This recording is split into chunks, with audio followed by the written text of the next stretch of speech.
உலக மக்கள் எல்லோருக்கும் வணக்கம். சுவிக்ஷா டிவி மூலியமாக நான் உங்கள் ஜி கோபால் பேசுகிறேன். இன்னைக்கு நம்ம பேசக்கூடிய தலைப்பு நவகிரகங்கள் வரிசையில் சுக்கிர பகவானுடைய பயிற்சி. இந்த சுக்கிர பகவான் ஆகப்பட்டது மிதுன ராசியிலிருந்து பெயர்ச்சியாகி கடகராசிக்கு போறாங்க. அப்போ ஜூலை மாதம் 7ஆம் தேதி கடகத்துக்கு இந்த சுக்கிர பகவான் வந்துடுறாங்க. அப்ப இந்த சுக்கிர பகவானுடைய பெயர்ச்சி ஆகப்பட்டது துலாம் ராசிக்காரங்களுக்கு எந்த விதமான பலனை கொடுக்கும், அதை பத்தி தான் இப்ப நாம் பார்க்க போறோம். இப்ப துலாம் ராசி சித்திரை நட்சத்திரம் 3-4 பாதங்களும், சுவாதி நட்சத்திரம் 4 பாதங்களும், அது போக விசாக நட்சத்திரம் 1-2-3 பாதங்களும், இதை கொண்டதுதான் துலாம் ராசி. அப்ப இந்த துலாம் ராசியுடைய அதிபதியே யாருன்னா சுக்கிர பகவான் தான். அப்ப அந்த சுக்கிர பகவான் ஆகப்பட்டது இன்னைக்கு எங்க இருக்கிறாங்க? 9ஆம் இடத்திலிருந்து பயிற்சியாகி 10ஆம் இடத்துக்கு வந்திருக்கிறாங்க. அப்ப இந்த 10ஆம் இடத்துக்கு வந்த சுக்கிர பகவான் துலாம் ராசிக்காரங்களுக்கு என்ன பலனை கொடுக்க போறாரு, இதை நாம் பார்க்கிறோம். அதற்கு முன்னாண்ட இது ரொம்ப முக்கியமான பதிவு. ஏன்னா சுக்கிர பகவான் அப்படின்னா அந்த சுக்கிர பகவான் தான் ஒருத்தருடைய சுகபோக வாழ்க்கைக்கு காரகன். அப்போ அவருடைய துணை இல்லாமல், அவருடைய அனுகிரகம் இல்லாமல் ஒரு வாழ்க்கையை ஆடம்பரமாகவோ சந்தோஷமாகவோ மன நிம்மதியாகவோ வாழ முடியாது. அதனாலதான் இந்த சுக்கிர பகவானுடைய பயிற்சி ரொம்ப ரொம்ப முக்கியம். அதனால இந்த பதிவு ரொம்ப முக்கியமா இருக்கும். கண்டிப்பாக எல்லாரும் பாருங்க, பலன் பெறுங்கள். நிறைய பேர் துலாம் ராசிக்கு நம்ம நிறைய பதிவுகள் போட்டு வந்துட்டே இருக்கிறோம். நிறைய பேர் பாக்குறீங்க, லைக் பண்றீங்க, சப்ஸ்கிரைப் பண்றீங்க. உங்க எல்லாத்துக்குமே என்னுடைய மனமார்ந்த நன்றிகள். அது போக சப்ஸ்கிரைப் பண்ணாதவங்க, பார்த்துட்டு மறந்துட்டு சப்ஸ்கிரைப் பண்ணாமே ஒரு சிலர் போயிடுறாங்க. அவங்களும் சப்ஸ்கிரைப் பண்ணி பார்க்கறது ரொம்ப நல்லது. அப்ப இந்த சுக்கிர பகவானுடைய பெயர்ச்சி எப்படி இருக்கும் அப்படின்னா, இந்த சுக்கிர பகவானுடைய ஆதிக்கம் படைத்த துலாம் ராசியில 3 நட்சத்திரங்கள் இருக்குது. இதுல சித்திரை நட்சத்திரங்கள் 3-4 பாதங்கள். அப்போ அந்த செவ்வாயுடைய அனுகிரகம் படைத்ததான் அந்த நட்சத்திரம். அப்ப அந்த செவ்வாய் பகவான் ஆகப்பட்டது இப்பொழுது பாத்தீங்கன்னா உங்களுடைய ராசி, அதாவது ரிஷப ராசியில இருக்கிறாங்க. எப்படி இருக்கிறாங்கன்னா குரு மங்கள யோகத்தோடு இருக்கிறாங்க. அப்ப இந்த செவ்வாய் பகவான் 7க்குரிய கிரகம் 8ஆம் இடத்துல இருந்தாலும் குரு மங்கள யோகத்தோடு இருப்பது உங்களுக்கு நல்ல பலனை கண்டிப்பாக கொடுக்கும். அப்ப எப்படி கொடுக்கும் அப்படின்னா, பூமி சம்பந்தப்பட்ட விஷயத்தில், சொத்து சம்பந்தப்பட்ட விஷயத்தில், ஒரு வீடு வாங்குவோன்னு நினைச்சாலும் வாங்கலாம், விற்கணும்னு நினைச்சாலும் விற்கலாம். ஒரு பூமியை வாங்குவதற்கும், பல ஏக்கராக்களை வாங்குவதற்கும், ஒரு பில்டிங் கட்டுவதற்கும், ஒரு கன்ஸ்ட்ரக்ஷன் தொழில் செய்வதற்கும் இந்த செவ்வாய் பகவானுடைய அனுகிரகங்கள் உங்களுக்கு நல்லா இருக்குது. அப்ப இந்த பீரியட்ல அந்த செவ்வாய் பகவானுடைய அனுகிரகங்கள் துலாம் ராசிக்காரங்களுக்கு நல்லா இருக்குது. இது போக சுவாதி நட்சத்திரம், சுவாதி நட்சத்திரம் அப்படிங்கிறது ராகு பகவானுடைய நட்சத்திரம். அப்ப அந்த ராகு பகவான் எங்க இருக்கிறாங்க? உங்களுடைய ராசிக்கு 6ஆம் இடத்தில் இருக்கிறாங்க. அப்போ ஒரு பாவ கிரகமாகப்பட்டது 6ஆம் இடத்தில் மறைந்து கண்டிப்பாக நல்ல பலனை கொடுக்கும். அப்ப துலாம் ராசிக்கு 6ஆம் இடத்துல அந்த ராகு பகவான் இருப்பது ஒரு சிறப்பான யோகம். எவ்வளவு நாள் இருக்கிறாங்க? 1.5 வருஷ காலங்கள் இருப்பாங்க. அப்ப இந்த 1.5 வருஷ காலங்களும் ராகு பகவானால துலாம் ராசிக்காரங்கள் நல்ல பலனை அடைய போறாங்க. எப்படி அடைவாங்க அப்படின்னா, வெளிநாடு போகணும்னு நினைச்சாலும் போகலாம். வெளிநாட்டுக்கு விசா அப்ளை பண்றதுக்கு நான் ட்ரை பண்றேன், இப்ப செய்யலாமான்னா தாராளமாக செய்யலாம்.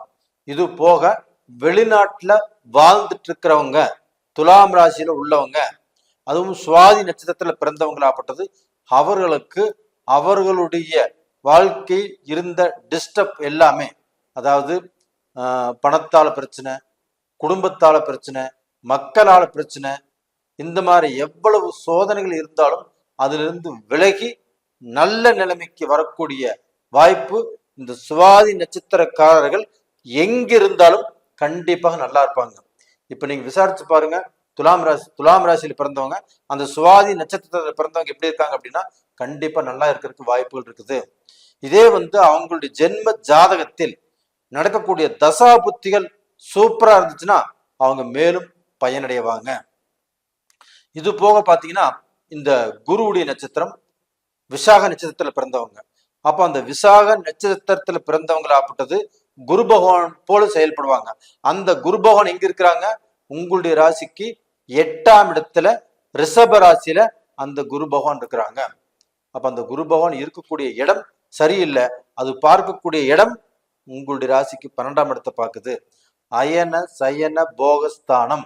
அப்போ குடும்ப வாழ்க்கையில உங்களுக்கு இழந்த சந்தோஷங்களை மீண்டும் பெறுவதற்குண்டான வாய்ப்பு இந்த விசாக நட்சத்திரத்தில் பிறந்தவங்களுக்கு கண்டிப்பாக இருக்கும். அது போக அந்த குரு பார்க்கக்கூடிய இடம் துலாம் ராசிக்கு 2ஆம் இடத்தை பார்க்குது. அந்த 2ஆம் இடத்தை பார்க்கறதுனால குடும்பத்துல நீங்க இழந்த சந்தோஷத்தை நீங்க அடைவீங்க.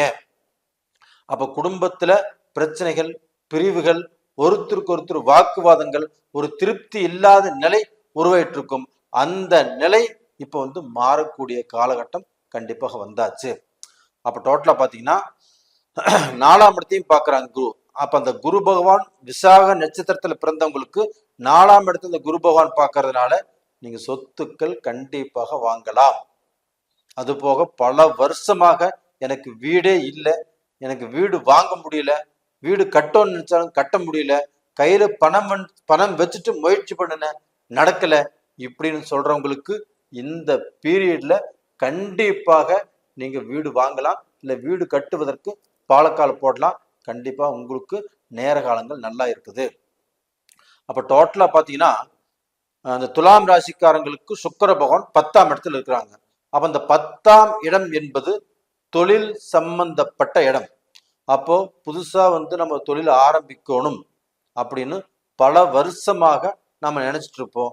அது ஒவ்வொரு வருஷமும் இந்த வருஷம் போட்டு அடுத்த வருஷம் போட்டு இப்படி நம்ம காலங்களை கடத்திட்டு தான் வந்திருக்கிறோம். இப்ப செய்யலாமான்னா தாராளமாக செய்யலாம். நீங்க சிறு தொழிலாக இருந்தாலும் செய்யலாம், பெரிய பிசினஸாக இருந்தாலும் செய்யலாம், கோடிக்கணக்கில் இன்வெஸ்ட் பண்ணி பெரிய ஃபேக்டரி மாதிரியும் செய்யலாம். அதற்குண்டான வாய்ப்பு இந்த சுக்கிர பகவானால உங்களுக்கு கிடைக்குது. அதே போல அந்த சுக்கிர பகவான் ஆப்பட்டது உங்களுடைய ராசிக்கு 4ஆம் இடத்தை பார்க்கிறாரு. அப்ப 4ஆம் இடத்தை பார்க்கிறாருன்னு என்ன? சொத்து, சுகம், ஒரு மனிதனுடைய தேகம், அது போக அம்மாவுடைய ஸ்தானம் 4ஆம் இடம். அப்ப இந்த எல்லாமே பலம் பெறும். அப்ப உங்களுக்கு சொத்துல இருக்கக்கூடிய பிரச்சனைகள் கண்டிப்பாக தீரும். புதுசா சொத்து வாங்கணும்னு நினைச்சா வாங்கலாம். அப்ப டோட்டலா பாத்தீங்கன்னா ஒரு அக்ரிமெண்ட் போடலாம், ஒரு கிரயம் பண்ணலாம். இந்த மாசத்துல நிறைய பேருக்கு துலாம் ராசியில் பிறந்தவங்க கிரயம் பண்ணுவதற்கு ஒரு சிறப்பான மாதம். அப்ப டோட்டலா பாத்தீங்கன்னா குடும்பஸ்தானத்தை குரு பார்க்கறதுனால நிறைய பேர்த்துக்கு குடும்பம் புதுசாக குடும்பத்துல ஒரு நபர் அதிகமாகுவாங்க. அப்ப கல்யாண வாழ்க்கைங்கிறது நல்லா இருக்கும், குடும்ப சந்தோஷங்கிறது நல்லா இருக்கும். அந்த 4ஆம் இடத்தை குரு பார்க்கறதுனால, அந்த 4ஆம் இடத்தை சுக்கிர பகவான் பார்க்கறதுனால கண்டிப்பாக அந்த 2 கிரகங்களும் சுப கிரகங்கள். அந்த 2 கிரகங்களுடைய பார்வையும் உங்களுடைய 4ஆம் இடத்துல இருக்குது. அப்ப டோட்டலா பாத்தீங்கன்னா உங்களுக்கு தாய் மூலியமாக உங்களுக்கு இருந்த மன வருத்தங்கள் குறையும், தாய்க்கு இருக்கக்கூடிய உடல் பிணிப்பிடைகள் கண்டிப்பாக குறையும், தாய்க்கும் உங்களுக்கும் இருக்கக்கூடிய மனஸ்தாபங்கள் குறைஞ்சு நீங்கள் ஒன்று சேரக்கூடிய அளவுக்கு வாய்ப்புகள் இருக்குது. அப்ப சொத்து சுகங்கிறது நீங்க வாங்கலாம். படிக்கக்கூடிய மாணவர்களுக்கு இது 4ஆம் இடத்தை குரு பார்க்கறதுனாலையும் சுக்கிரன் பார்க்கறதுனாலையும் கண்டிப்பாக நீங்க படிப்புல அடுத்த லெவலுக்கு போகக்கூடிய வாய்ப்புகள் உருவாகும். அப்ப நீங்க நினைச்ச படிப்பை தாராளமாக படிக்கலாம்.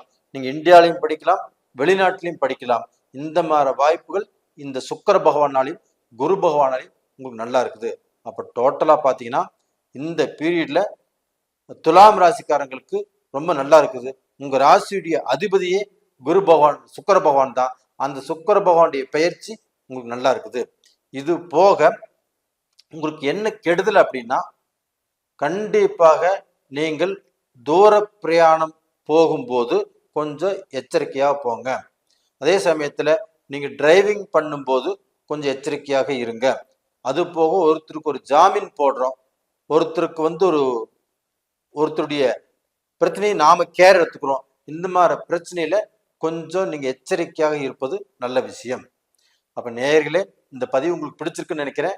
பிடிச்சிருந்தா லைக் பண்ணுங்க, சப்ஸ்கிரைப் பண்ணுங்க, ஆல் அப்படிங்கிற பெல் பட்டனை ப்ரெஸ் பண்ணிக்கோங்க.